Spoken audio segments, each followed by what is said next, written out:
तब्बल 1.5 ते 2 तास प्रेम मिळते ना। महाराष्ट्राच्या राजकारणात एक नवीन समीकरण जुळताना दिसतंय। मनसे आणि शिवसेना यांची युती होणार का? दोन्ही पक्षांच्या प्रमुख नेत्यांची महत्त्वाचं बैठक झाली, स्नेहभोजन देखील पार पडले, इतरही सर्व दोन्ही पक्षांचे नेते उपस्थित होते। काय नेमकं घडतंय? असं आहे की प्रत्येक वेळेला दोन नेते भेटले की राजकीय चर्चा होतेच असं नाही। महाराष्ट्रामध्ये राजकारणाच्या पलीकडेही लोकांनी महाराष्ट्राच्या राजकारणात संबंध जपलेले आहे। आज सन्माननीय राजसाहेबांनी श्री एकनाथजी शिंदे साहेबांना स्नेहभोजनासाठी आमंत्रण दिलं होतं। त्या स्नेहभोजनासाठी ते होते।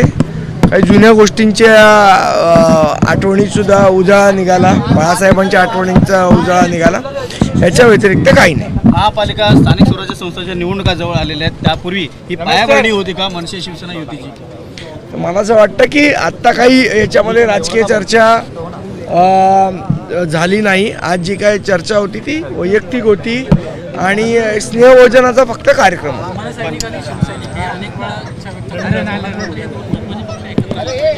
नाही, आमच्यामध्ये काही विचारांची तफावत नाही आहे ना। शेवट हिंदू हृदय सम्राट बाळासाहेबांचेच विचार आहेत आणि सन्माननीय राजसाहेब तर बाळासाहेबांचेच विचार पुढे नेत आहेत। एकनाथजी शिंदे पण तेच करतात, त्यामुळे काही वैचारिक मतभेद नाही आहेत।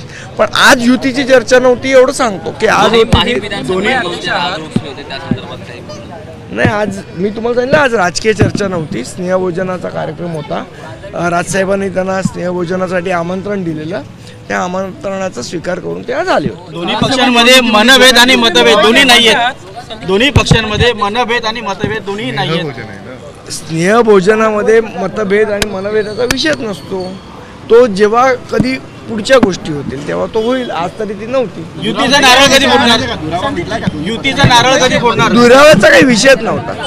युतीचा नारळ कधी फोडणार? मुंबईचे अध्यक्ष आहात, खरं तर तुमच्यावर आता मुंबईची जबाबदारी आहे, 227 वॉर्ड आहेत। अशा वेळी शिवसेनेनं देखील एका विशिष्ट मंत्र्यावर जबाबदारी दिली आहे, त्यांची चर्चा झाली अशी देखील एक प्राथमिक माहिती काय सत्य आहे?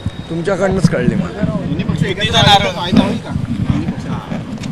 मुळात असं आहे की आत्ता ह्या काही चर्चा नाही आहेत आमच्या पुढे आज फक्त स्नेहभोजनाचा कार्यक्रम होता।